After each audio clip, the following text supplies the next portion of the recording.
আসসালামু আলাইকুম। এক্সওয়াইজি এক্সওয়াইজি আপনাদের যুক্ত করা হচ্ছে, আনমিউট করে দেন। নমস্কার দাদা, আমি দুটো লাইন পড়ে আপনাদেরকে শোনাতে চাই। দুটো দুটো বক্তব্য শোনাতে চাই। আমি কি শোনাতে পারি? কি ব্যাপার সেটা একটু বলে নিন আগে। হ্যাঁ, আমি একটা গ্রন্থ আছে যেটা ভগবত গীতা, এবং আরেকটা গ্রন্থ আছে এটা আত্মজ্ঞান লাভের পন্থা।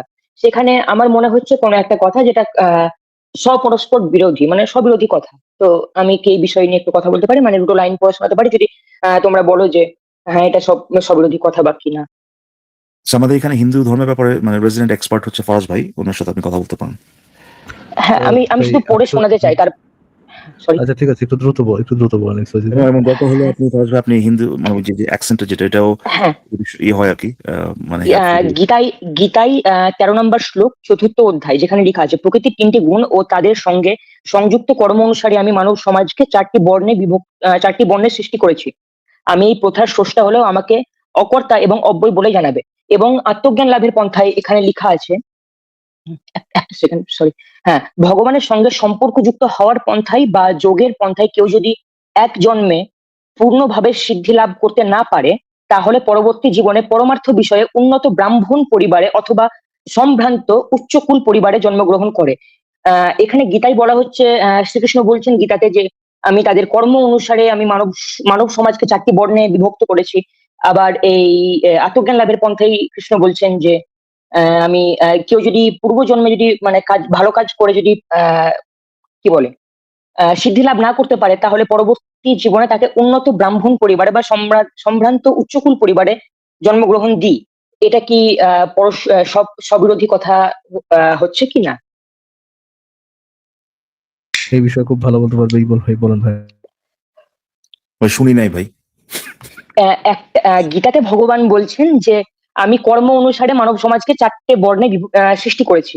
আর আত্মজ্ঞান লাভের পন্থায় ভগবান বলছেন যে কেউ যদি এই জন্মে নিজের সমস্ত কাজকর্ম মানে ভগবানের যাই হোক তো এগুলো না করে যদি কেউ যদি মানে সিদ্ধি লাভ করতে না পারে, তাহলে পরের জন্ম আমি তাকে সম্ভ্রান্ত পরিবারে বা উচ্চ পদস্থ ব্রাহ্মণ পরিবারে জন্মগ্রহণ দিই।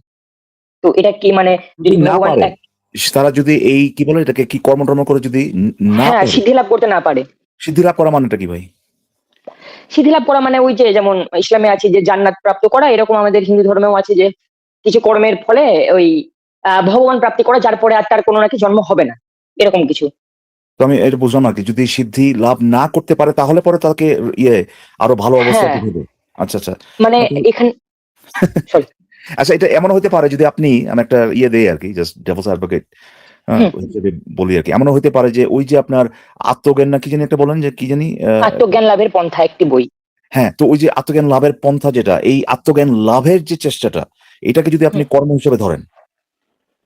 হ্যাঁ, সেটাকে কর্ম হিসেবেই ধরা হয়েছে। মানে ভগবান গীতাতে বলছেন যে এই মানে আমি কর্ম অনুসারে মানে মানে বিভক্ত করি মানুষকে, যে মানুষ জন্মের ভিত্তিতে না, কর্ম অনুসারে, যে কর্ম যেরকম মানুষ মানে যেই পরিবারে জন্ম হোক, কর্ম যেরকম করবে, ক্ষত্রিয় অনুসারে কর্ম করলে তাকে ক্ষত্রিয় ধরা হবে। যদি সে ব্রাহ্মণের মতন কর্ম করে, তাহলে তাকে ব্রাহ্মণ বলা হবে। আবার এখানে বলছে মানে আত্মজ্ঞান লাভের পন্থায় বলছে যে ভগবান মানে আমি যদি এই জীবনে যদি আমি সঠিক কাজগুলো না করতে পারি, একটুর জন্য যদি আটকে থেকে যাই, তাহলে পরবর্তী জন্ম আমাকে ভগবান দেবে হয় ব্রাহ্মণ পরিবারে, না হলে উচ্চ পদস্থ কোনো মানে সম্ভ্রান্তশীল পরিবারে আমাকে জন্ম দেবে। তো না, এটা ভগবান আমি নিজেই বলছে। ওইভাবে আসলে যদি আমি এই জিনিসটাকে সাইডে রাখি, যে পুরো এই যে মানে এটা তো বেসিক্যালি ক্যাস্ট সিস্টেম, ঠিক না? এটার কথা তো আপনি বলতেছেন। এই জিনিসটা যে কতখানি গ্রোটেস্ক, কতখানি মানে মানে জঘন্য, এটাকে বাদ একদমই। দিয়ে যদি আমি যে 100 যুক্তিটা দেখি, তাহলে পরে হয়তোবা না মানে আমি এই এইভাবে হয়তোবা বলতে পারি যে যে ওই যে আপনি যদি সিদ্ধি লাভ না করতে পারেন কোনো কারণে, এরপরে ওই যে আপনি যে করার চেষ্টা করছেন, যে জন্য আপনাকে জিজ্ঞেস করলাম যে এটা আপনার ওই যে আত্ম কি জ্ঞান নাকি, এইটাকে কর্ম হিসেবে ধরা যায় কিনা। তো হয়তো এমন হতে পারে যে এই জিনিসটা করলে পরে আপনি ইসলাম ধর্মে যেরকম আছে না, যে কি যেন সোয়াব এবং গুনাহ যে একটা কনসেপ্ট আছে না, হ্যাঁ, ওরকম পাপ পুণ্য। হয়তোবা আপনার আত্মজ্ঞান লাভের চেষ্টা হয়তোবা বা এই কর্মটা হয়তোবা 10 টাইমস আপনার ওয়ার্থ পয়েন্টের হিসাবে, বা 100 গুণ বেশি পয়েন্ট আপনাকে দিচ্ছে। হ্যাঁ, সো এটা যদি এভাবে যদি ধরেন, তাহলে পরে ওই কাজটা আপনি ট্রাই করছেন, এই কারণে আপনাকে পরবর্তীতে সেটাকে কর্ম ধরে আর কি আপনার পরে হ্যাঁ, তো আমি এই জন্মে কি করলাম, সেই ভিত্তি করে যদি আমাকে পরজন্মে যদি আমার কোনো সম্ভ্রান্ত পরিবারে জন্মগ্রহণ দেয়, তাহলে তো আমি মানে বিনা কোনো কারণে মানে বেনিফিট পাচ্ছি, তাই না? যে মানে আমি তো জানছি না পরের জন্মে যে আমি কি কারণে এরকম বেনিফিট পাচ্ছি। বা আমি যদি শুদ্ধ লোকে জন্মগ্রহণ করি, তাহলে তো আমি জানছি না যে কি কারণে আমি শাস্তি পাচ্ছি। তাহলে আমি কিভাবে শিওর হতে পারি যে এই ভুলের জন্যই আমাকে ঈশ্বর এই শাস্তি দিচ্ছে, আমি এই জন্মে সেই ভুল করব না? না, না, জানার তো কোনো উপায় নাই। বাট আপনি এতটুকু জানবেন হ্যাঁ, যে এমন কোনো কিছু করছেন যেটা আম যেটার জন্য যেটা ফলাফল হিসেবে আপনি বর্তমানে যেভাবে জন্মগ্রহণ করছেন সেটা পাইছেন। এখন আপনাদের এই ধর্মের মধ্যে নিশ্চয়ই একটা মানে কিছু লিস্ট আছে আরকি যে এই কাজগুলো আপনি করতে ভালো, এই কাজগুলো খারাপ। হ্যাঁ, করা যাবে না। সো আপনি এই তাহলে এই কাজ এটা ধরে নিতে পারেন যে যদি আপনি পরবর্তী জন্মে কি যেন বলে আপনার শূদ্র না ক্ষুদ্র ওটা যদি হন, তাহলে হ্যাঁ, পরে আপনি ধরে নিতে পারেন যে হয়তোবা ওই যে খারাপ কাজের যে লিস্ট যেগুলো ওখান থেকে হয়তোবা আপনি কিছু করছেন। আর যদি ভালো ইয়েতে ক্যাস্টে যদি আপনি যাইতে পারেন তাহলে পরে এখানে বলেন। আমি সরি, বলুন। না, আমি বলছি যে আপনি হয়তোবা জানবেন না স্পেসিফিকলি আপনি কি করছেন। বাট ওই হ্যাঁ, যে হ্যাঁ, খারাপ কাজের যে লিস্ট যেটা ওখান থেকে হয়তোবা কিছু করছেন। ভালো কাজের যে লিস্ট ওখান থেকে হয়তোবা কিছু করছেন যেটার ফলাফল হিসেবে আপনি ওই পরবর্তীতে হ্যাঁ, ব্রাহ্মণ বা শূদ্র হইছেন। একটু বলি আমি। হুম। হ্যাঁ, এখানে মানে এই দুটো গ্রন্থ অনুসারে যে জিনিসটা বোঝানো হচ্ছে যে মানে আমি এই জন্মে মানে খুব ভালো কাজ করলাম, সমস্ত কিছু ভগবানের নাম জপে ওই হ্যান ত্যান করলাম। হুম। তারপর যে একটা কোনো কাজের জন্য আমি একটু জন্য আটকে গেলাম, মানে ভগবান প্রাপ্তি আমার হলো না। হুম। তো তার জন্য আমাকে আমি সরি ভাই, আমি আসলে আর এত মানে এখানে আর বেশি কিছু বলতে পারতেছি না। আমি এই জিনিসগুলোর কনসেপ্ট মানে আমার কাছে ক্লিয়ার না। ভগবান প্রাপ্তি মানে কি? এগুলো তো খুবই ভেগ কথাবার্তা ভাই। তারপর সিদ্ধি লাভ নাকি হ্যাঁ, ভেগ, এগুলো তো কোনো অবজেক্টিভ কোনো হ্যাঁ দাদা, ডেফিনিশন নাই যেটা আমারও একইভাবে এপ্লাই হয় এরকম নাই। এইজন্য এগুলো নিয়ে আলোচনা করা যেটা বললাম প্রথমত হচ্ছে যে আমি একটা খুবই জঘন্য একটা কনসেপ্ট নিয়ে কথা বলতেছি। এটা জঘন্য, এটাকে সাইডে রেখে কথা বলতেছি। একটু তোমার জন্য অবগত আছে এটা নিয়ে কথা বলো। তারপর হচ্ছে যে এই জিনিসগুলো ভেগ। কি যে মিন করে ভাই ভগবান প্রাপ্তি নাকি সিদ্ধি প্রাপ্তি, সিদ্ধি লাভ, এগুলোর তো কোনো মিনিং নাই ভাই আসলে। এক্স্যাক্টলি দাদা, আমারও সেটাই মানে আরেকটা যে জিনিস দেখেন, একজন। আরেকটা হ্যাঁ, জিনিস দেখেন, এই যে ক্লাসিফিকেশন যে সে করছে, এটা কে করছে? আপনি কে বলছেন? এটা শিব নাকি করছে? আপনি কি শুধুমাত্র এতটুকু বলতে পারবেন ইয়া ভাই, ইকবাল ভাই, হ্যাঁ। সিদ্ধি লাভ করা ছাড়া দুনিয়ার কি আসলে কোনো সার্থকতা আছে? জীবনের কি কোনো সার্থকতা আছে?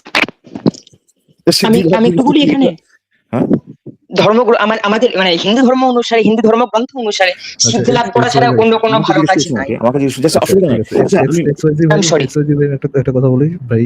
আহ, আমি ইকবাল ভাই দুজনে একজনে হিন্দু ধর্ম সম্পর্কে নিদার নলেজেবল নর ইন্টারেস্টেড আলোচনা করতে, কারণ আমরা আমাদের সমাজ ব্যবস্থার মধ্যে হিন্দু ধর্মের ইম্প্যাক্ট অলমোস্ট জিরো, অলমোস্ট। হ্যাঁ আছে, শুধুমাত্র যে ওই এক ক্ষেত্রে আপনি যেটা কথা বলেন কাস্ট সিস্টেমটাতে আছে।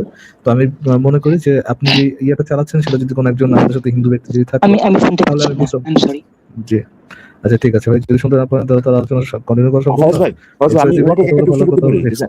একটা প্রশ্ন করতে পারি মানে তার ধর্মের ব্যাপারে একটু কিউরিয়াস আরকি। হ্যাঁ হ্যাঁ, বলেন বলেন। আচ্ছা এক্সওয়াইজি ভাই, আচ্ছা এই যে আপনার কি যেন আপনার কি যেন এগুলো কি শূদ্র মূদ্র কি আছে এগুলো আপনার ব্রাহ্মণ যে হায়ারার্কি যেটা, এইটা না যদি কর্মের ভিত্তিতে যদি হয় তাহলে প্রথমে সবাই তো নিশ্চয়ই একদম প্রথমে যে যখন কিনা আপনাদের ভগবান সবাইকে কোট আনকোট সৃষ্টি করছে তখন তো আর মানে কর্মের ভিত্তিতে এক একজনকে এক এক গ্রুপে ফেলা তো সম্ভব ছিল না, ঠিক না? আচ্ছা, চলে গেছেন ওরার মানে বুঝতে পারছেন তো ফারাজ ভাই প্রশ্নটা?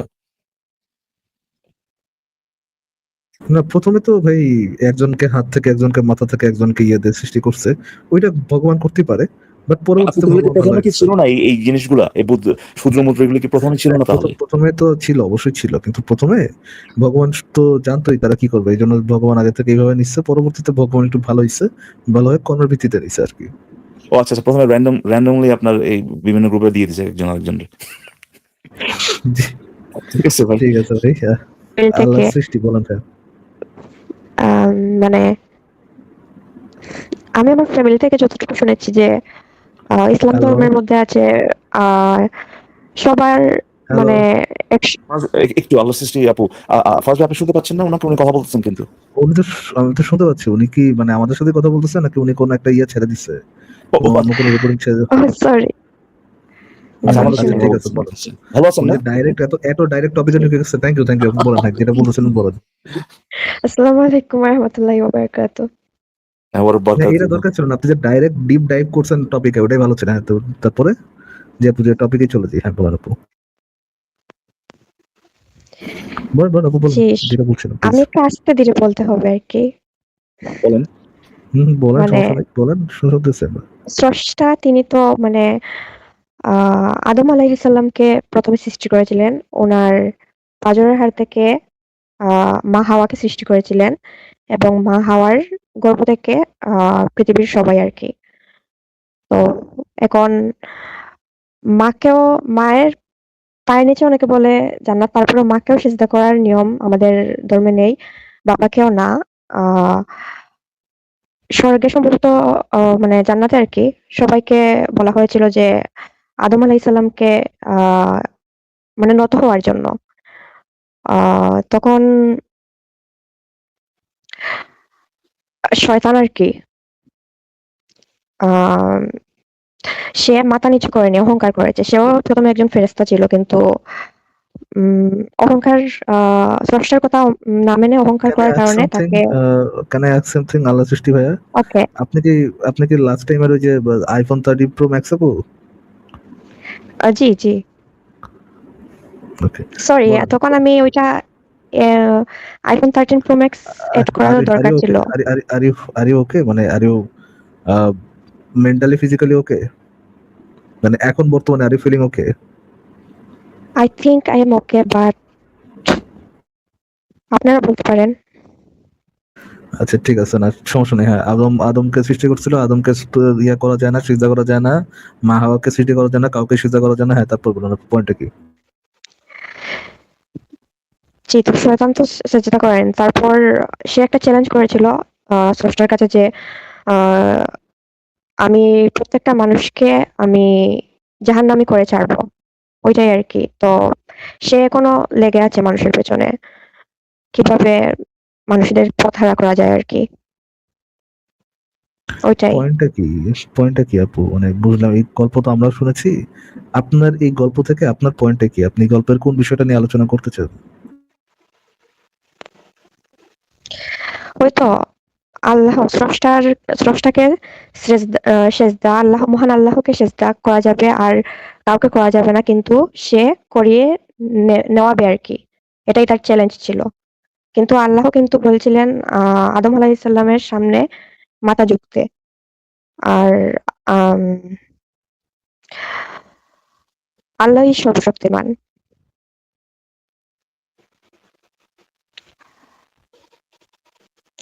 मेरे बच्चे शांत शांत हो जा, मेरे बच्चे शांत हो जा। इतनी तकलीफ मत ले, मुझे तकलीफ होती। I don't know what to say. Asif bhai, I have no clue what to say.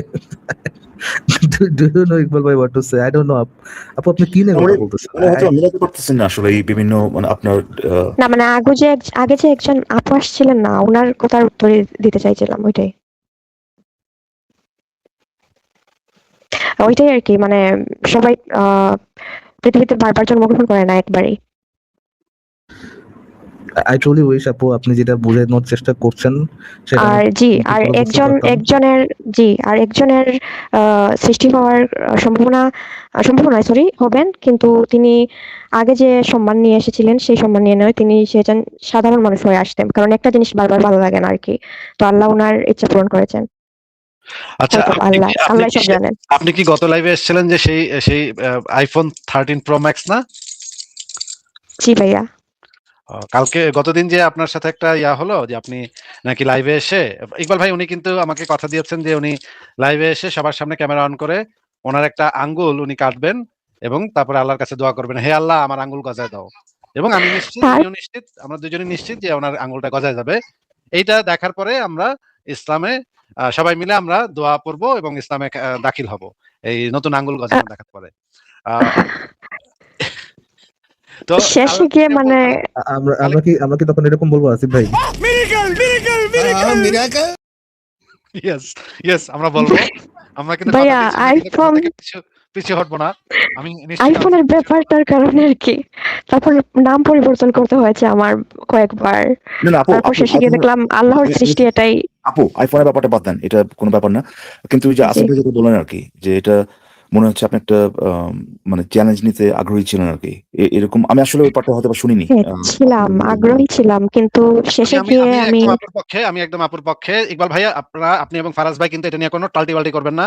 আপনারা কিন্তু এটা দেখার পরে অবশ্যই ইসলাম কবুল করবেন এবং মানে পড়বেন। লা ইলাহা ইল্লাল্লাহ পড়বেন জোরে, এবং আমরা সবাই মিলে কিন্তু আগামী মাসে মানে আগামী বছর আমরা হজ করতে যাব, পবিত্র হজ পালন করতে যাব আমরা ৩ ভাই মিলে। একসাথে এটা কিন্তু আপনারা কিন্তু মানে পিছু হটতে পারবেন না। আমি কিন্তু মানব না ইকবাল ভাই। এটা কিন্তু হইতেই পারে না। আমি কিন্তু খুবই হব আপনারা যদি তারপরেও যদি ইসলাম একসাথে কবুল না একসাথে করেন। যাবো আমরা। তো এই কথাই রইল তাহলে। আল্লাহর সৃষ্টি আপু আপনি একটু এই এই আল্লাহ সৃষ্টি আপু উনি তো নিজেই মুচকি হাসতেছেন। এই এই বদমাইশ নাস্তিকদের দাঁতটা একটু ভেঙে দেন আপু। হ্যাঁ? জি, চ্যালেঞ্জ নেওয়ার পর ওইটাই বলেছিলাম যে মাথাটা কাটার পর যদি মাথাটা গজায় তখন তাকে স্রষ্টা বিশ্বাস করব না, কারণ এই আমাদের একজন নবীর ইতিহাস আছে না, তিনি মানে মানে আপনি কি বলতে চাচ্ছেন আপনার আল্লাহর কাছে প্রার্থনা করলে আল্লাহ এটা করতে পারবে না? শয়তান পারবে। পারবেন, অবশ্যই পারবেন, অবশ্যই পারবেন, তাহলে কিন্তু তাহলে তিনি তো আল্লাহর অবশ্যই এটা কিছু করবেন না। না আল্লাহ করবে কি করবে না দয়াশীল। এটা আপনি আপনি আগে থেকে কিভাবে জানেন করবেন কি করবেন না? আম, আপনাকে কি আল্লাহ করলে বলেছে সেটা যে আল্লাহর সাথে তো না আপনার কোনো পার্সোনাল কানেকশন নেই যে আল্লাহ না আপনাকে না না বলে না দিচ্ছেন, না কিভাবে আল্লাহ জানেন? আপনার অবশ্যই পাশে আছে। পাশে বসে নেই। আল্লাহ সৃষ্টি না আপু আপনি আল্লাহর সাথে কবে লাস্ট কথা হয়েছে আপনার? না, আল্লাহর সাথে আমার কখনোই কোনো কথা হয়নি। তাহলে আপনি বলতেছেন যে বিষয়টা কি করবে করবে না এরকম এটা কি একদম কোরআনে কোথাও লেখা আছে যে তোমরা মানে গোল আলু চাইলে গোল আলু পাইবা, আল্লাহ দিতে পারবো, টমেটো চাইলে টমেটো আল্লাহ দিতে পারবো, কিন্তু আঙ্গুল কেটে ফেলাইলে নতুন আঙ্গুল গজায় দিতে আল্লাহ পারবো না। এটা কি আল্লাহ কোরআনে বলেছেন আপু? না। তাহলে তো গজায় দিতে পারবে তো, তাহলে গজায় দিতে সমস্যা কোথায়? গোল আলু চাইলে গোল আলু পাইবেন, আচ্ছা আমরা টমেটো চাইলে স্ট্রেট আপ টমেটো বলি, পাইবেন। আপু কারণ আপনি কি এই চ্যালেঞ্জটা অ্যাকসেপ্ট করবেন? হ্যাঁ, অ্যাকসেপ্ট করব করব। আচ্ছা তাহলে করেন আপু, দেখেন আঙ্গুল কেটে দেখান। আঙুল কাটবো কেন? দাজ্জাল বলে যে একজন আছে, সে আসুক আমার সামনে। আপনাকে যে চ্যালেঞ্জটা দেওয়া হয়েছিল আপু আরেকবার রিপিট করে দিই। আপনি বলেছিলেন মানে আপনি আমি যে শুনলাম আপনাদের আলোচনা থেকে, আপনি বলেছিলেন আপনার আল্লাহ যদি আপনি যদি আপনার আঙ্গুল কেটে ফেলেন এবং তারপর যদি দোয়া করেন, আপনার আল্লাহ যেহেতু হচ্ছে সর্বশক্তিমান, তিনি আপনার আঙ্গুলটাকে রিস্টোর করে দিতে পারেন, মানে আগে যেভাবে জি, ছিল ওইভাবে আবার করে আমি দিতে পারেন। লাইভ থেকে এই কয়েকবার চ্যালেঞ্জ বেরিয়ে আবার ঢুকছিলাম, তো তাই জন্য মাঝখানের একটা অংশ বোধহয় আপনারাই কেটে দিয়েছেন আমার সেফটির জন্য বা কেন জানি না। তখন আমি বিষয়টা আচ্ছা চ্যালেঞ্জ নিয়েছিলাম যে এত গল্প তো শুনতে পারবো না আপু, মানে আপনি কি এই চ্যালেঞ্জটা এখন অ্যাকসেপ্ট করবেন নাকি করবেন না? হ্যাঁ করবো। মানে আপনি এখন আঙ্গুল কেটে আল্লাহর কাছে দোয়া করে আপনার আঙ্গুল না আঙ্গুলটাকে রিস্টোর না করেন। না না না না না, আমি নিজের হাতে নিজের আঙ্গুল কেন কাটবো? এটার পারমিশন দেওয়া হয়নি। কে দাজ্জাল বলেছে আসুক না। এটা কোথায় পেয়েছেন যে এটা পারমিশন দেওয়া হয় নাই? আমি তো জানি যে মুসলমানদের পারমিশন দেওয়া আছে, নিজের নুনু পর্যন্ত কাটার পারমিশন আছে। নুনু পর্যন্ত কাটা হচ্ছে সুন্নাত। আসিফ ভাই শুধু নিজের আঙ্গুল তো না, আল্লাহর পথে নিজের জীবন পর্যন্ত দিয়ে দেওয়ার পারমিশন আছে, তাই না? ইব্রাহিম নিজের সন্তানকে পর্যন্ত স্যাক্রিফাইস করছে ইকবাল ভাই। আপনি মানে সন্তান মানে স্যাক্রিফাইস করতে গেছিল, হ্যাঁ? এইটা পারে যদি নাই। আপনি এটা যদি কেউ লাইভে এটা করে দেখায় আসিফ ভাই, লাইভ স্ট্রিমের মধ্যে আপনি কি চিন্তা করতে পারেন এটার জন্য মানে 1000 জঙ্গির বাচ্চা জঙ্গি যদি আল্লাহ আকবার বলে ফুটে যায়, এর থেকে একজন ব্যক্তি যদি আঙ্গুল কেটে আঙ্গুলকে রিস্টোর করতে পারে বাই দ্য গ্রেস অফ আল্লাহ, তাহলে তো ইসলাম সত্য মানে ইসলামের পক্ষে কোনটা বেশি কাজ করবে? 1000 জঙ্গির বাচ্চা জঙ্গি ফুটে পড়া নাকি আঙ্গুল কেটে ওটাকে আঙ্গুলটাকে রিস্টোর করা? কোনটা এই যে কাজে দিবে আসিফ ভাই বলেন দেখি? নবীজি এতগুলা বছর গুতাগুতি করলো, এটা দিয়ে যা কাম হয় নাই ওনার, কিন্তু এই এক কামে কিন্তু সেটা কাম হয়ে যাবে, তাই না? ইনশাল্লাহ। দেখেন আল্লাহ সৃষ্টি আপু, আমি আসলে আপনার এই এই যে যে যে ব্যাপারটা নিয়ে কথা হচ্ছে আর কি, এটা যদিও আমরা জানি যে আপনি করবেন তো না, অবশ্যই আপনি বিভিন্ন ধরনের অজুহাত দেখাবেন, আপনি আচ্ছা আমি বলবেন। ওর কাছে জিজ্ঞেস করি ইকবাল ভাই, জাস্ট আমি যে কনফার্মেশনটা চাই, আপনি কি তাহলে এই চ্যালেঞ্জটা অ্যাকসেপ্ট করবেন না নাকি অ্যাকসেপ্ট করবেন না? স্ট্রেট আপ বলেন। ঘোরানো বেড়ানোর কথা আমি শুনতে অ্যাকসেপ্ট ভালো লাগে না। করব। হ্যাঁ, আমি অ্যাকসেপ্ট করব, কিন্তু একটা কারণ আছে। আমি নিজের স্বার্থে নয়, আমার মায়ের স্বার্থে।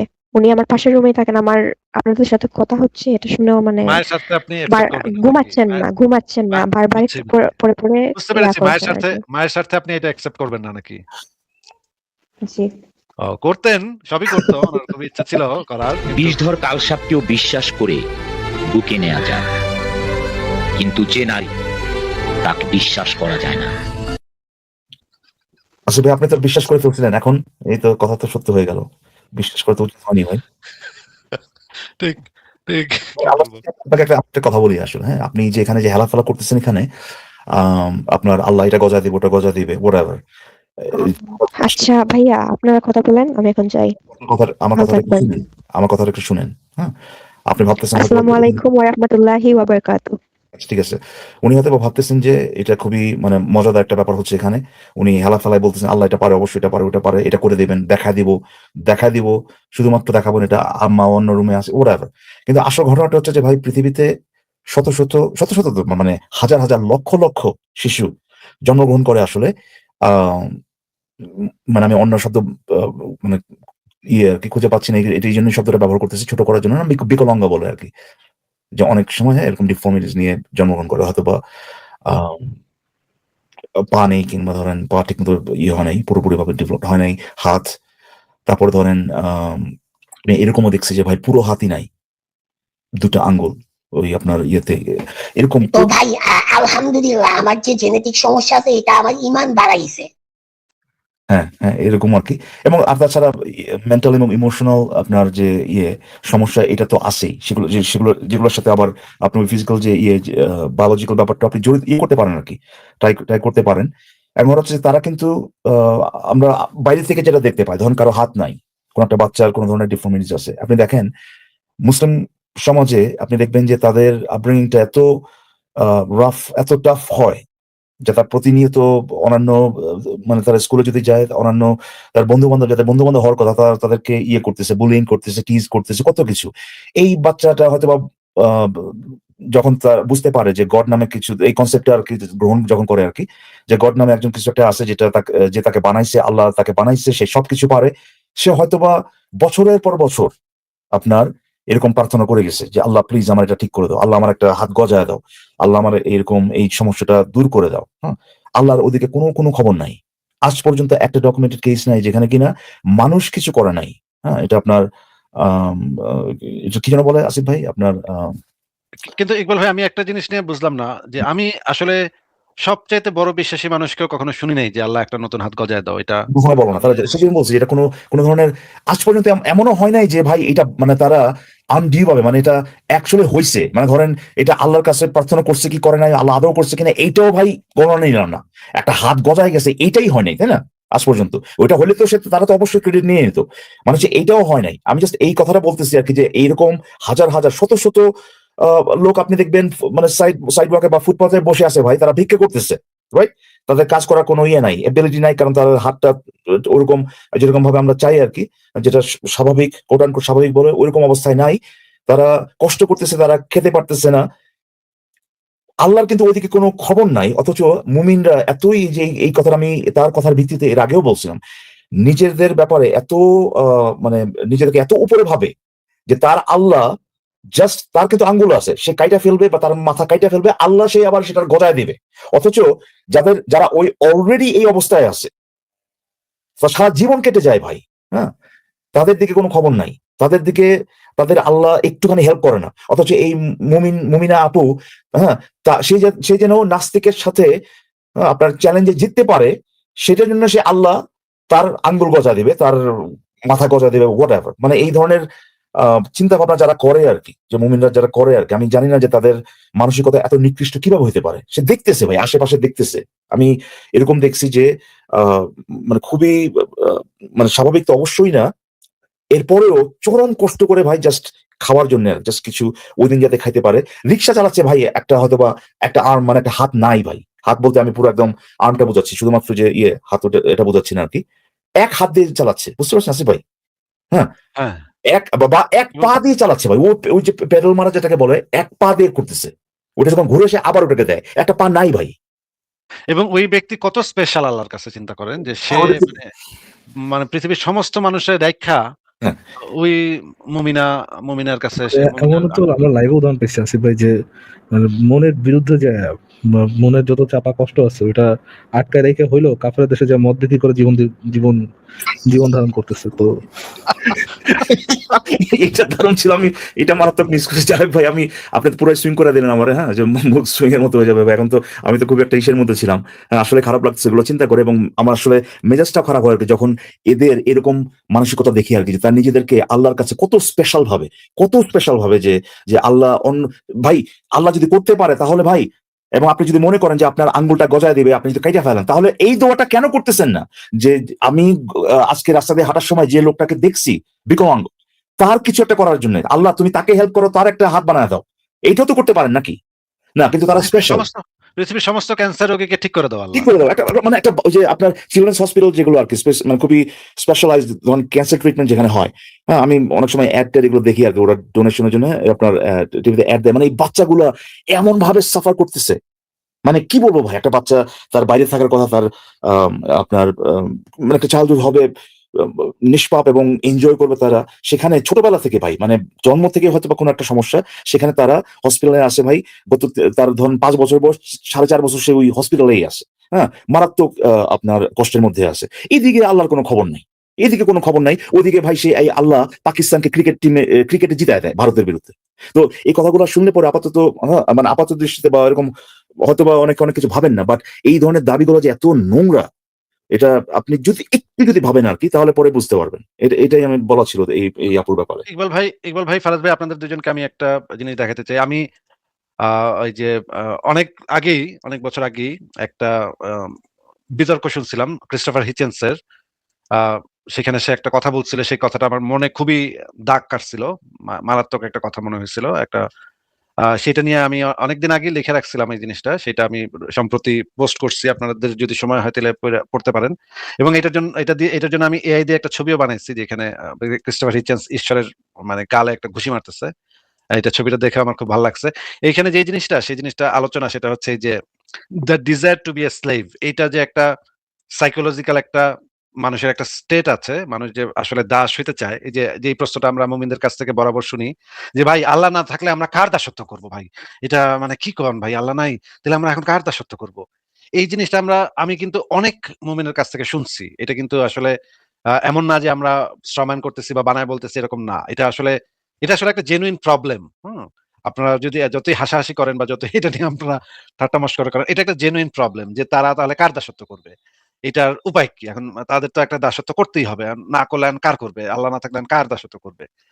এই লেখাটা যারা এই বিষয়ে জানতে আগ্রহী, তারা এই লেখাটা একটু পড়ে দেখতে পারেন। এই লেখাটার ভিতরে আমি বিভিন্ন বিষয় নিয়ে আলোচনা করছি। বিশেষ করে যে মানুষের যে মানে গোত্রের ভিতরে থাকার যে মানে বিবর্তনীয় মনোবিজ্ঞান যেটাকে বলে, গোত্রের ভিতরে থাকা এবং নেতার অনুগত থাকা, এটা যে মানুষকে একটা আ মানে ইভোলিউশনারি একটা বেনিফিট দিচ্ছে।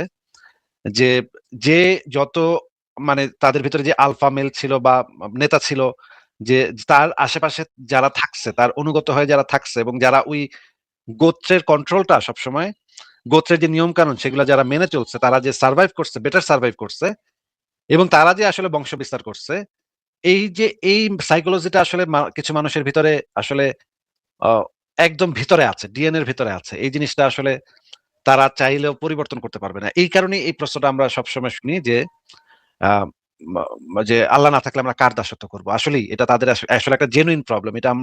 আমি এটা নিয়ে আগে অনেক হাসাহাসি করছি।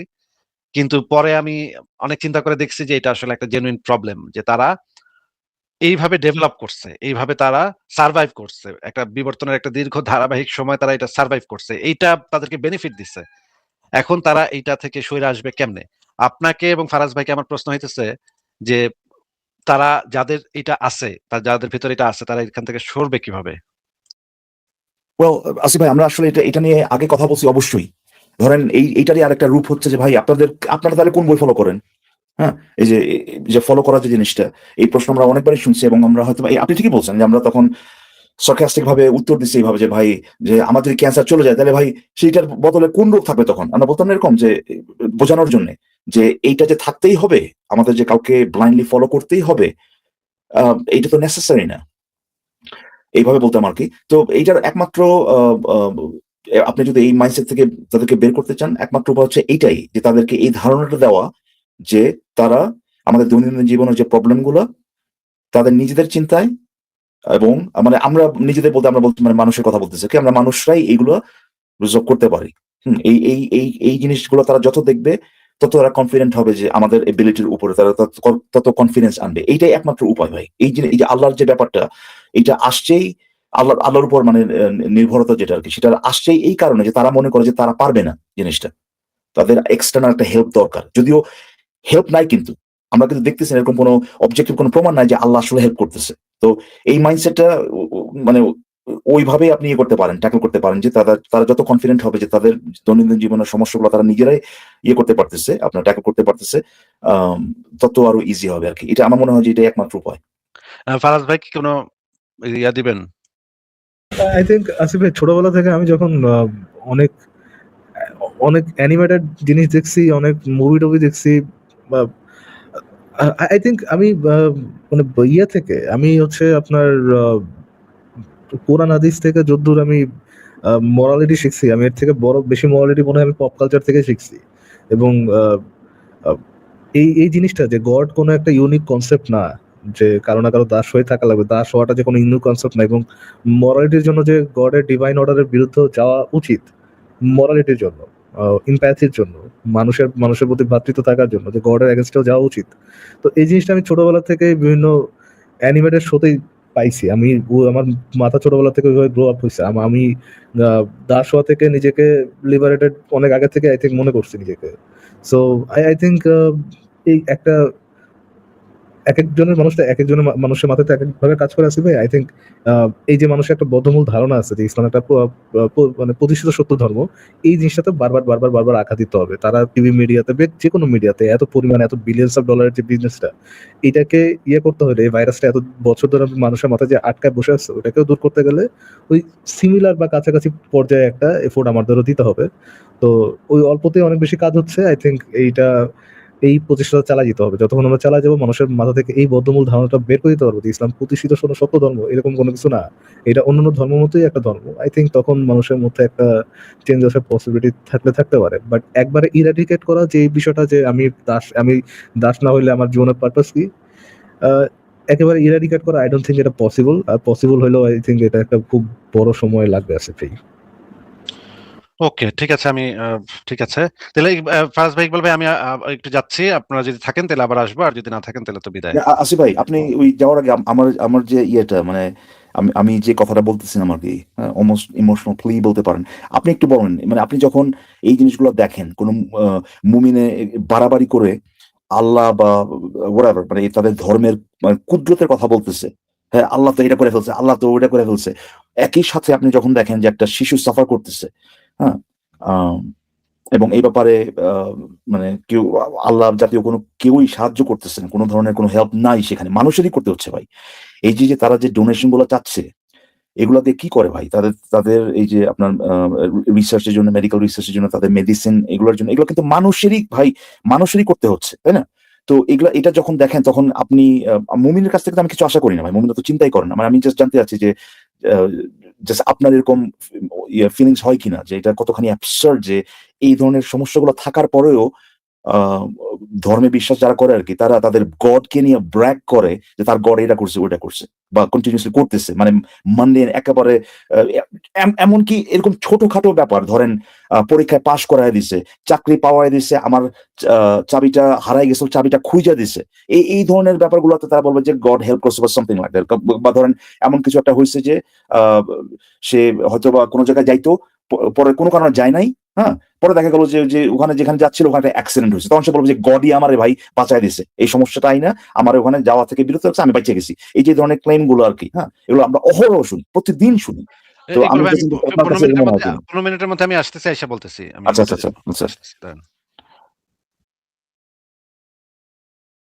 ফরাজ ভাই, আপনি কি বলেন, আপনার মেজাজ খারাপ হয় না এগুলো দেখলে?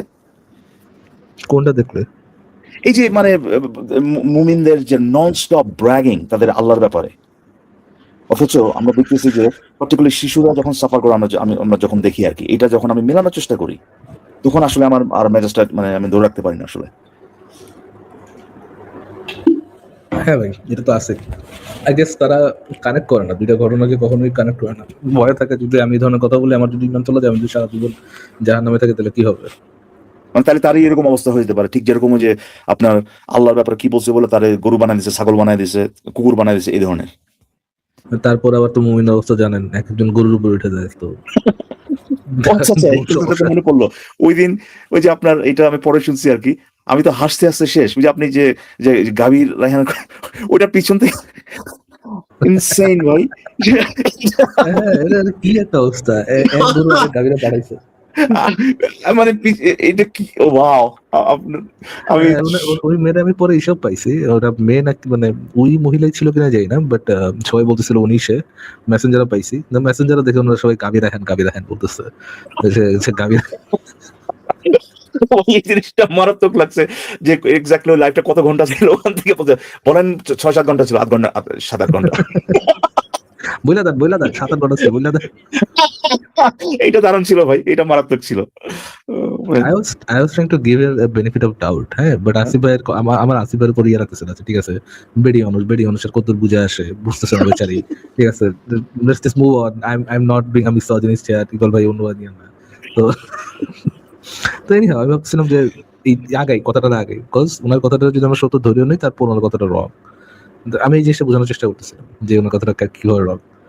পরে দেখি ওদিক দিয়ে গুরু রেহান আম্বা করতেছে, আবার আসিফ ভাই বলে যে দেখতেছে গুরু রেহান, আরে গুরু রেহান, আপনি গাভী রেহান আসছেন, যে কি একটা অবস্থা। না, আমি এটা পরে শুনছি, বুঝছেন, পরে শুনতেছিলাম এবং আমি পুরোপুরি ভাবে মানে আসলে মানে ফোকাস ছিল না আর কি। তো হঠাৎ দেখি যেরকম গাবি শুনতেছি, আমি ভাবতেছি যে হঠাৎ করে আপনি এটা কেন বলতেছেন, বুঝছেন। নমস্কার দাদা। তো ওইটা আমি যখন পরে ব্যাকে গিয়ে আবার শুনলাম যে ওই অংশটা যেখানে সে বলতেছে, ভাই এরকম এপিসোড কত হবে মনে হচ্ছে আপনার, ওই যে বেড়াজি ওইটা পিছন থেকে শিখা দিচ্ছে, ওর যে রিফ্লেকশনটা গ্লাসের মধ্যে ছিল, তো ভাই এপিক ছিল, এপিক, হাই রে ভাই, এটা রিক্রিয়েশন ভাই, রিক্রিয়েশন। এটাই তো বললাম যে ওইটার মতো হয়ে গেছে একদম পুরোপুরি, ম্যান। ক্যামেরাটা অন থাকলে ওদিকেও দেখতাম গুরু রেহান দৌড় দিচ্ছে পিছন দিক দিয়ে। আচ্ছা ভাই, আচ্ছা, আপনি